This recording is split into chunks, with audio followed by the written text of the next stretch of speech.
Hello and welcome to test and travel with Sharmi. যা গরম পড়েছে তাতে ঠান্ডা ঠান্ডা জিনিসের দিকেই মন টানছে। চলো আজ তোমাদের বলি রেস্টুরেন্টে গিয়ে তোমরা যে কোল্ড কফি খাও সেটা সহজে কিভাবে বাড়িতে বানিয়ে নিতে পারো, একদম সেই টেস্ট পাবে।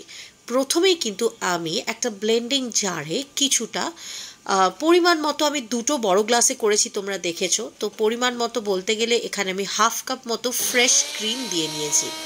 তো দেখো এই ফ্রেশ ক্রিমটা আমি কিছুক্ষণ ব্লেন্ড করে নেওয়ার পর এর মধ্যে দিয়ে দেবো স্বাদ মতো চিনি। যেহেতু এটা দুটো বড় বড় গ্লাসে কফিটা হবে, আমি এখানে 4 থেকে 5 চামচ মতো চিনি ব্যবহার করেছি। তোমরা চাইলে কিন্তু তোমাদের টেস্ট বাডস অনুযায়ী কম বেশি করে নিতে পারো। চিনিটা দেওয়ার পর এই ফ্যাটানো যে ক্রিমটা রয়েছে তার মধ্যেই আমি দিয়ে দিলাম ফুল ফ্যাট মিল্ক। আমি এখানে আমুল গোল্ড দুধটা ব্যবহার করেছি, তোমরা চাইলে কিন্তু আমুল গোল্ড দুধটা ইউজ করে দেখতে পারো। এটা কিন্তু ভীষণ থিক। আর তারপর এটাকে আরেকবার ব্লেন্ড করে সরিয়ে রাখলাম। এবার অন্য একটা ব্লেন্ডিং জারে আমি ছোট স্যাশের 5টা স্যাশে কফি দিয়ে নিলাম। এটা তোমাদের যে পরিমাণ বা যে গ্লাসে করবে সেই অনুযায়ী একটু মাপটা দেখে নিও। আমি এখানে 5টা স্যাশে ইউজ করেছি। তার সাথে ছোট চামচের 2 চামচ, দেখতেই পেলে ওটা 2 চামচই হবে, তো ছোট চামচের 2 চামচ আমি চিনি দিয়ে দিলাম, কারণ কফিটাকেও মিষ্টি করাটা প্রয়োজন আছে। সঙ্গে দিয়ে দিলাম একটুখানি নর্মাল টেম্পারেচারে থাকা জল দিয়ে পুরোটাকে ভালো করে ব্লেন্ড করে নিলাম ততক্ষণ পর্যন্ত যতক্ষণ না এই কফিটা ব্লেন্ড হয়ে পুরো সাদা ক্রিমের মতো হয়ে যায়।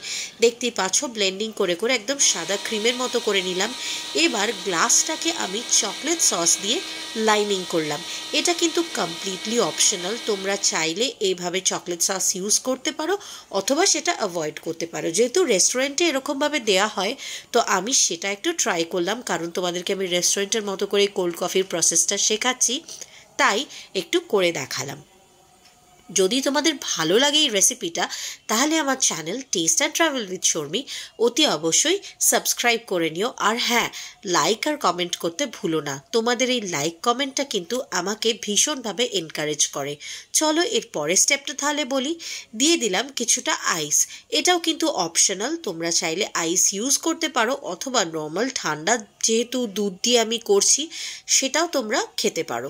তো আমি এখানে একটু আইস দিয়ে দিলাম একটু বেশি ঠান্ডার জন্য। এই প্রত্যেকটা যে ক্রিম বা দুধ আমি ইউজ করেছি সবটাই কিন্তু ঠান্ডা ছিল, ফ্রিজে রাখা ছিল, কোনোটাই গরম করার বা গ্যাস চালাবার প্রয়োজন তোমাদের পড়বে না। তো বুঝতেই পারছো গেস্ট এলেও কিন্তু ঠান্ডা ঠান্ডা এরকম রেসিপি বিনা গ্যাস ওভেনের হিট নিয়ে তোমরা বানিয়ে দিতে পারো, তাই তোমাদের জন্য এটা অনেক বেশি রিল্যাক্সিং হবে। তো চলো দুটো গ্লাসে শেয়ার করে আমি যে ক্রিম আর দুধের মিক্সটা ছিল সেটা ঢেলে দিলাম। এর সাথে সাথে ফাইনালি আমি মিশিয়ে দিলাম যে কফিটা আমি ব্লেন্ড করেছিলাম। আর দুধের যে আমি ব্লেন্ডিংটা করেছিলাম তাতে দেখো নিচে এরকম একটু ফ্রথ বা ফ্যানার মতো জমে গেছিলো, যেহেতু আমি ফ্রেশ ক্রিম ইউজ করেছিলাম। তো সেই ক্রিমের যে ফ্যানাটা সেটাও আমি ওপর থেকে সাজিয়ে দিলাম। আর তার সাথে সাথে দিয়ে দিলাম একটুখানি চকলেট সস। এটাও কিন্তু অপশনাল, তোমরা চাইলে ইউজ করতে পারো। বাড়িতে যদি চকলেট সস না থাকে কোনো প্রয়োজন নেই চকলেট সস দেওয়ার। আশা করি তোমাদের এই রেসিপিটা ভালো লাগলো। যদি ভালো লাগে তাহলে প্লিজ এই চ্যানেলটাকে সাবস্ক্রাইব করো আর আমাকে এনকারেজ করো একটু কমেন্ট আর লাইক করে। সাথে সাথে দেখো এর ওপর দিয়ে আমি দিয়ে দিলাম কিছুটা চকলেট চিপস, যেটা আমার কাছে বাড়িতে ছিল। এটাও অপশনাল, যেহেতু রেস্টুরেন্ট স্টাইল বানাচ্ছি তাই গার্নিশিংয়ের জন্য একটুখানি আমি ইউজ করলাম।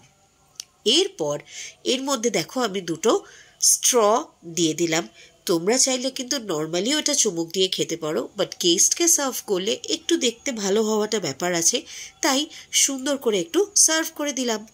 বাই দ্য ওয়ে, বিনা কোনো ঝামেলাতে বিনা গ্যাস জ্বালিয়ে এরকম চটজলদি কোল্ড কফি বাড়িতে বানাতে হলে অতি অবশ্যই কিন্তু আমার চ্যানেলটাকে সাবস্ক্রাইব করতে হবে, কারণ আমি তোমাদের জন্য নিয়ে আসি সমস্ত ধরনের রেসিপিস যেগুলো খুব ইজিলি তোমরা বাড়িতে তৈরি করে নিতে পারো। আজকের জন্য এটুকুই। ভালো লাগলে প্লিজ একটা কমেন্ট করে বা একটা লাভ রিঅ্যাক্ট করে জানিও। সকলে ভালো থেকো, সুস্থ থেকো, টাটা।